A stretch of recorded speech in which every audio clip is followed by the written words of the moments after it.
Well, we're moving on now to another story because the Prime Minister of Israel has met with his war cabinet as a deal with Hamas over released hostages gets closer. 50 hostages will be released in return for a 4-day ceasefire, as well as up to 150 Palestinian prisoners. Joining us now, and sorry for the delay, technical problems, journalist and author of War on the West, Douglas Murray, who has spent time on the front line with Israeli forces. Douglas, thank you for making it talk today. 9:15 Wednesday morning. Overnight, we hear this story about 50 hostages are going to be released out of the 240. In return for that, 150 women and children released by Palestinians. I put a question to somebody earlier which went down like a lead balloon.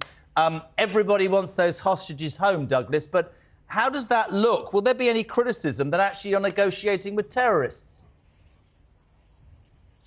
Of course there will be criticism. There already is criticism within Israel and within political parties in Israel.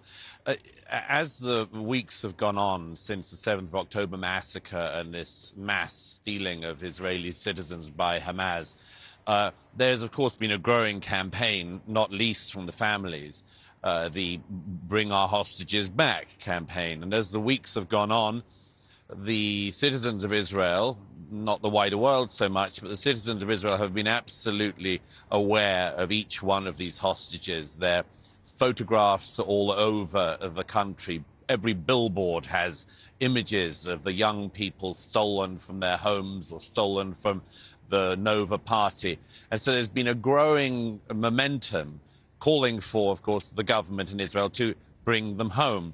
The problem is, of course, it's not just in the hands of the Israeli government. Of course, the people holding the hostages are Hamas. Whether or not they will release the hostages is, of course, the question that is on everyone's minds. But it's an incredibly complex operation. Nobody knows how many of the hostages are still alive. Nobody knows what kind of condition they're in. Nobody knows exactly all of the details that will have to be bashed out to try to see even some, let alone all of the hostages, come back to their homes. And Douglas, over the past few weeks, you've actually spent time in Gaza with the IDF. Can you just kind of paint the picture for us, really, of what it is you have witnessed over there? Well, the Israeli operation has been focused on the north of the Gaza Strip, there is an attempt on going to do two things, really. One is to destroy the leadership of Hamas. The other is to try to get the hostages back. Now, there has been quite a lot of success from the Israeli point of view in actually getting much of the leadership of Hamas, but it's believed that a lot of the leadership of Hamas, including Sirwan, the man held most responsible for the massacre of the 7th of October, have all moved to the south of the Gaza Strip. The second thing, of course, is that there's been really not very much success in capturing the hostages, who are also believed, the ones who are still alive, to have been moved to the south. So these two operational desires on the part of the Israelis have not been, that bit has not been successful. As I say, the hostages are still there. Hamas leadership is believed to have moved to the south. That means, of course, that the next stage of the operation in Gaza has to move to the south.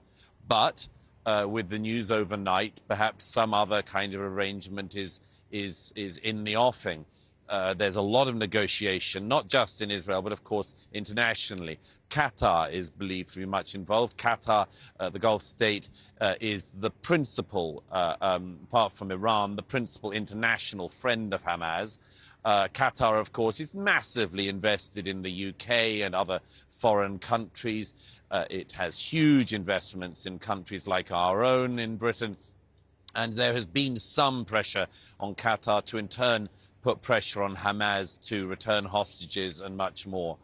We'll see in the coming hours what this actually looks like. But as I say, the principal aims of the Israelis are to destroy the Hamas leadership and get the hostages home.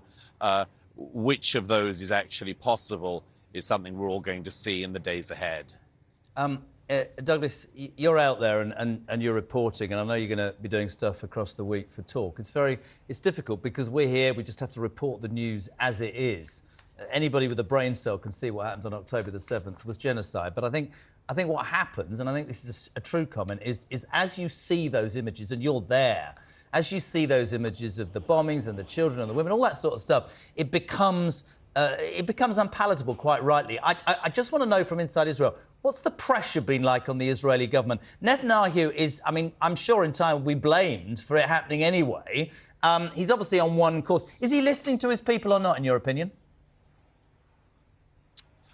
It's hard to say, really. I mean, there is, after an atrocity like October the 7th, inevitably Israel came together, has come together, as you'd expect in a society that suffered one of the worst attacks that Israel's ever actually faced.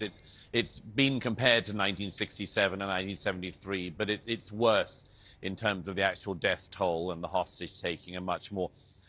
There is a great unity in the country. I mean, we've seen something like 140% re-enlistment rates of Israeli reservists, for instance. There's all of the disputes of the last year, in particular about judicial reforms. All of that is in the background.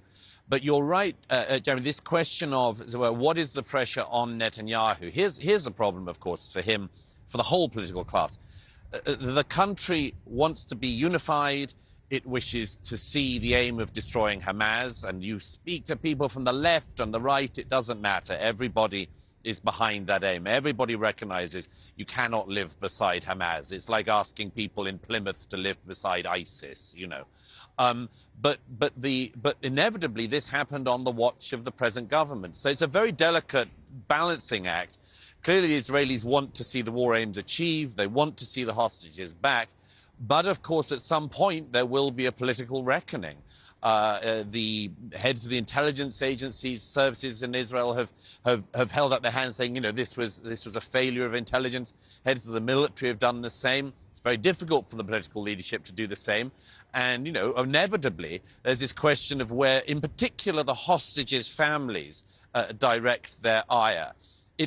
I've seen it myself in recent weeks. Many of them say, you know, this happened on this government's watch. And that's true, of course.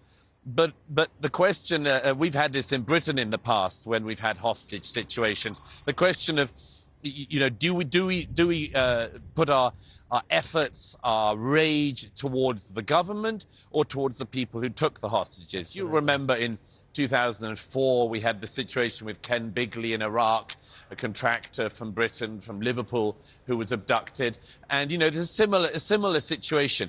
Do you blame the government of the day, in that case the Blair government, in this case the Netanyahu government, or do you blame the people who actually took the person hostage? A lot in the politics of Israel is going to depend on where that anger, that justified anger of the families, is directed. Douglas, I really appreciate it. I know we had technical difficulties. Could talk to you all morning, but thank you. More from Douglas across TalkTV throughout the rest of the week, live in Tel Aviv.